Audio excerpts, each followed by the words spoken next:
We today are exercising this right based on the inappropriate behavior on the House floor of the representative from House District 100 on April 24th, 2023.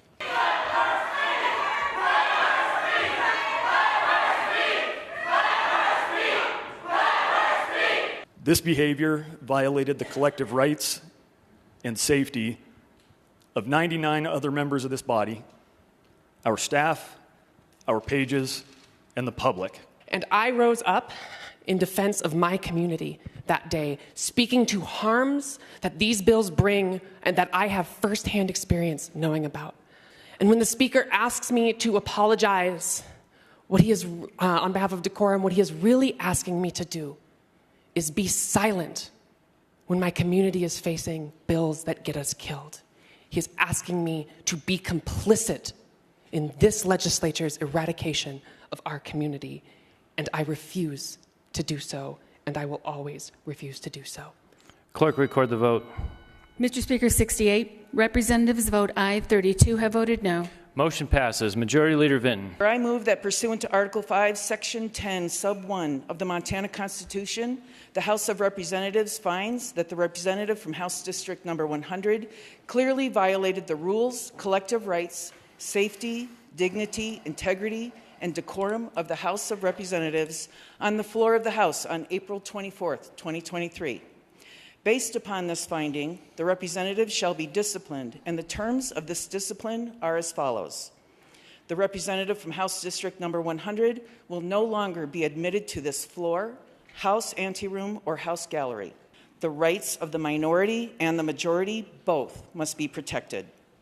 Freedom in this body involves obedience to all the rules of this body, including the rules of decorum. It is my honor today, as with every day in this body, to rise on behalf of my constituents in House District 100 from Missoula, Montana, who elected me to be their representative in the People's House. Today, I rise in defense of those constituents, of my community, and of democracy itself. Last week, I spoke on the governor's amendments to Senate Bill 99, which banned gender-affirming care. This was a bill that was one of many targeting the LGBTQ community in Montana. This legislature has systematically attacked that community. We have seen bills targeting our art forms, our books, our history, and our health care. I have had friends who have taken their lives because of these bills. I have fielded calls from families in Montana, including one family whose trans teenager attempted to take her life while watching a hearing on one of the anti-trans bills. And in that hearing, our caucus pleaded with the Republican chair of the Judiciary Committee to not allow certain testimony, to keep decorum. And we were told a lot of people have a lot of opinions on these things. So when I rose up and said, "There is blood on your hands," I was not being hyperbolic. I was speaking to the real consequences of the votes that we as legislators take in this body. I would also say that if you use decorum to silence people who hold you accountable, then in the name of all you are doing is using decorum as a tool of oppression. Additionally, when the speaker disallowed me to speak, what he was doing is taking away the voices of the 11,000 Montanans who elected me to speak on their behalf.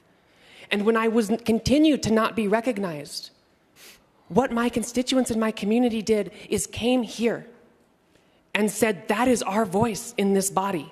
Let her speak. Let her speak." And when the speaker gavelled down the people demanding that democracy work, demanding that their representative be heard, when he gavelled down, what he was doing is driving a nail in the coffin of democracy. But you cannot kill democracy that easily. And that is why they kept chanting, "Let her speak," and why I raised my microphone to amplify their voices, to make sure that the people who elected me here are heard. And that when this body seeks to pass bills that harm our community, that get us killed, that this body is held accountable for those actions. I'm not sure what comes next here, but what I will say is I will do what I have always done. I will rise in support of my community. I will take the hard and moral choice and stand up in defense of the people who elected me to do so and the people in our communities. And I will say I'm grateful for those who stood up in defense of democracy on Monday. And I will also say that I hear everyone. I hear my constituents. I hear your constituents 1 minute. who say thank you for standing up. And while there were comments about safety, I would say that the protest was peaceful. And I would also say that when we talk safety, we think about the safety that our bills bring or don't bring. Because you say there was staff endangered, but I know in this building, in the quiet hallways when it's just me, the staff come up to me and they say thank you. They say thank you for defending our community because they have loved ones who these bills attack, who these bills hurt.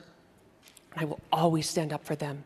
And I will always, no matter what happens today, stand up for democracy in the state of Montana. Thank you. But today we're not here to pass judgment on what might have been said or done before this past Monday, but rather to consider the specific actions that we're taking on a specific day.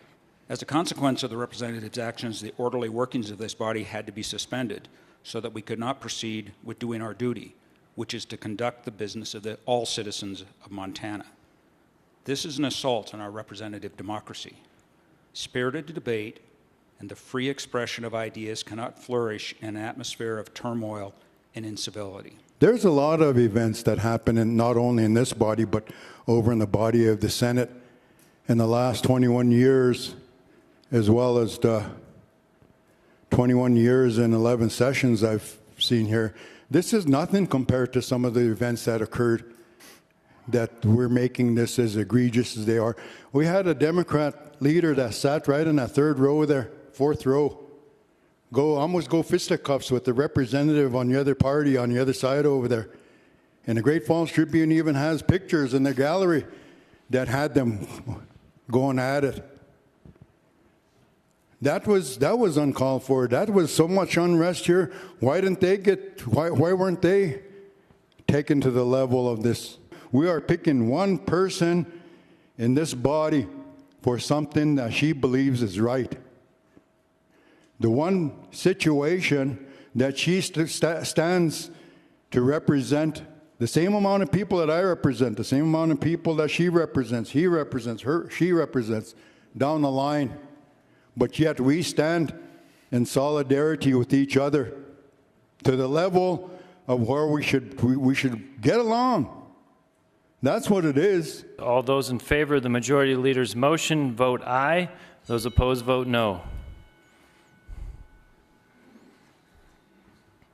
Clerk, record the vote. Are there absentee votes? Mr. Speaker, Representative Weatherwax votes no. Clerk, record the vote. Mr. Speaker, 68. Representatives vote aye. 32 have voted no. Motion passes. Majority Leader Vinton.